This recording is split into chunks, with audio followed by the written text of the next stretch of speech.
लक्ष्मी का अपने घर में पूरा दबदबा था। हिटलर की तरह वो सारा काम अपने पति और बेटे से करवाती। धीरे धीरे उसके पति की तबीयत खराब रहने लगी। सुनो जी, अब आप बुजुर्ग हो गए हो, काम में भी अब हाथ आपके फुर्ती से नहीं चलते। अरे भाग्यवान, भगवान से डर।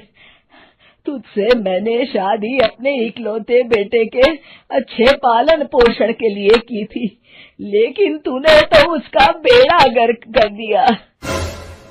मैंने क्या किया? पढ़ाया लिखाया, अब नौकरी नहीं लग रही तो मैं कैसे जिम्मेदार हो गई? अब घर में बैठकर रोटी तोड़ रहा था तो मैंने कहा काम ही कर ले। एक तो भला करो और ऊपर से बातें सुनो। तभी सारंग वहां आ जाता है। बहुत भूख लगी है माँ, कुछ खाने को दे दो। अब तुम्हारे पापा का हाथ तो चल नहीं रहा है। मैं ही जा रही हूँ आज किचन में, बनाती हूँ कुछ। हे भगवान, कैसे होगा इतना काम मुझसे? लक्ष्मी किचन में काम कर रही होती है कि तभी अचानक उसे आइडिया आता है।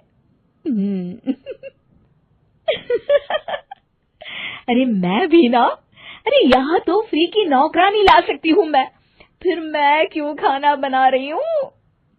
उस दिन लक्ष्मी सारंग की पसंद का खाना बनाती है और बैठकर उसे बड़े ही प्यार से खिलाती है। खा ले बेटा, खा ले, पेट भर के खा ले। अरे रुक, मैं तेरे लिए ना गर्मा गर्म रोटियां लाती हूँ। सारंग और उसके पिता एक दूसरे की ओर बड़े ही हैरानी से देखते हैं।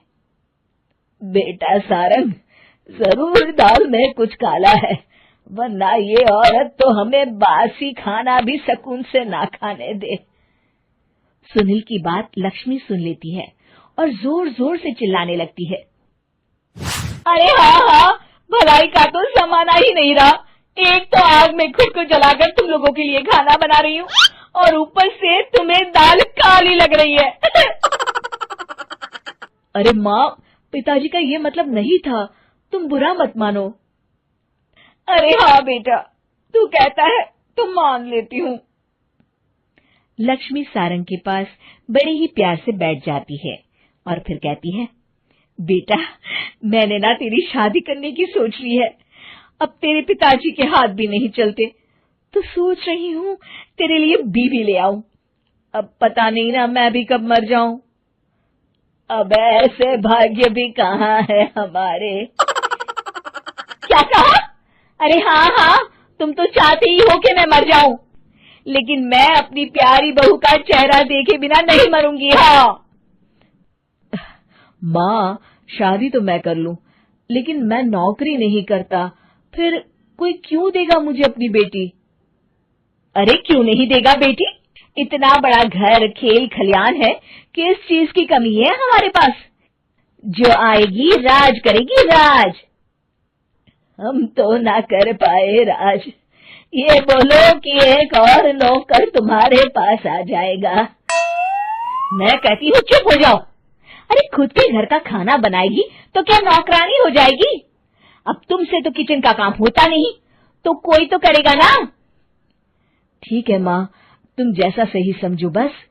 अब मेरी एक शर्त है, लड़की जो भी हो वो दिखने में कैसी भी हो या कहीं की भी हो, बस पढ़ी लिखी होनी चाहिए। अरे हाँ, ला देंगे पढ़ी लिखी बेटा, मैंने कौन सा काम करवाना है उससे। हाँ। और फिर एक दिन पास के गांव की ही रति से सारंग की शादी हो जाती है। रति दिखने में बहुत ही सुंदर थी, साथ ही साथ काफी पढ़ी लिखी थी। रति को लक्ष्मी के सौतेले होने की बात पता नहीं थी। शुरू में जब रति ने सारंग को घर का काम करते देखा तो हैरान रह गई। अरे ये तो अच्छी बात है कि आप घर का काम करते हैं, लेकिन मैं तो घर में ही हूं ना, आप क्यों कर रहे हैं जी? जाइए, आप नौकरी के लिए अप्लाई कीजिए ना। तभी लक्ष्मी वहां आ जाती है। अरे रति बहू, करने दे उसे काम। और हाँ, मेरे घर के कुछ नियम है, कायदे हैं, यहाँ बीच में ना ही बोलो तो तुम्हारे लिए अच्छा होगा। रति को लक्ष्मी की बात कुछ अजीब सी लगती है। वो समझ नहीं पाती है कि वो ऐसा व्यवहार क्यों कर रही है, लेकिन उसे लक्ष्मी के सौतेले होने के बारे में कुछ पता नहीं चलता है। फिर एक दिन तो हद ही हो जाती है।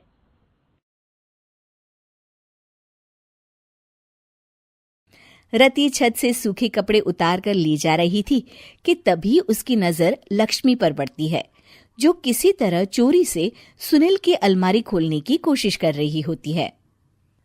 अरे, ये माँ जी को क्या हो गया? चोरों जैसे क्यों आप मेरी अलमारी खोल रही हैं माँ जी? आपको क्या चाहिए मुझे बताइए। अरे वाह, क्या चाहिए मुझे बताइए। अरे मैं इस घर की मालकिन हूँ, पूरा घर मेरे इशारों पर नाचता है और तुम्हें बताऊं कि मुझे क्या चाहिए? हट यहां से। और वो उसे जोर से धक्का देती है। जैसे ही लक्ष्मी रति को धक्का देती है, उसके सर पर चोट लग जाती है और वो बेहोश होकर गिर जाती है। रति के आसपास पूरा परिवार खड़ा रहता है। डॉक्टर जैसे ही उसे देखकर जाता है, रति को होश आता है। अरे बेटा, तुम दूर क्यों खड़े हो? मेरे पास आओ, मैं तुम्हारी माँ हूँ, कमला। रति के मुंह से लक्ष्मी सारंग की माँ का नाम सुनती है तो हैरान सी रह जाती है। क्या बोला रति बहू? चुप कर डायन, तूने मेरे पति और बेटे का हाल बेहाल कर दिया। अब तू मेरी बहू को भी गुलाम बनाना चाहती है? रुक, अभी मजा चखाती हूँ। ये कहकर जैसे उसे पकड़ने की कोशिश करती है, लक्ष्मी वहां से भाग जाती है। लक्ष्मी के जाने के बाद रति अपने ससुर और पति की तरफ देखकर मुस्कुरा देती है। दोनों समझ जाते हैं कि ये रति की चाल है। अगली सुबह लक्ष्मी का पति खाना लेकर खेत में जाने के लिए निकल ही रहा होता है कि लक्ष्मी उसे रोक देती है। अरे कहाँ चल दिए खाना लेकर? आज घर का काम कौन करेगा? तभी पीछे से रति आ जाती है और जोर से चिल्लाती है। कौन इनको काम पर जाने से रोक रहा है? मैं अभी उसे मजा चखाती हूँ। जैसे ही रति लक्ष्मी की तरफ बढ़ती है, लक्ष्मी घबरा जाती है। मैं तो मजाक कर रही थी बहन। आखिर मैं कौन होती हूँ रोकने वाली? मैं तो बस ये पूछ रही थी कि घर का काम कौन करेगा? कौन क्या? तू करेगी। चल उठा झाड़ू और शुरू हो जा। लक्ष्मी पूरे घर में झाड़ू पोछा लगा रही होती है कि अचानक सामने सारंग खड़ा हो जाता है। अच्छा माँ, मैं काम पर जा रहा हूँ। रति के मामा की फैक्ट्री है, मैं वहां आज से मैनेजर के तौर पर काम करूंगा। सैलरी भी अच्छी है। अरे सारंग, तुझे क्या जरूरत पड़ गई काम करने की? और बेटा तू बाहर काम करेगा तो इस बड़े से घर को मैं कैसे संभालूंगी? अभी तो पूरा काम बाकी पड़ा है।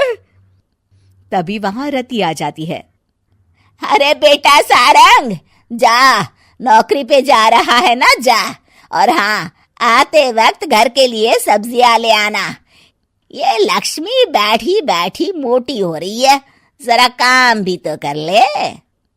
सारंग के जाने के बाद, अच्छा लक्ष्मी, सुन जरा यहाँ।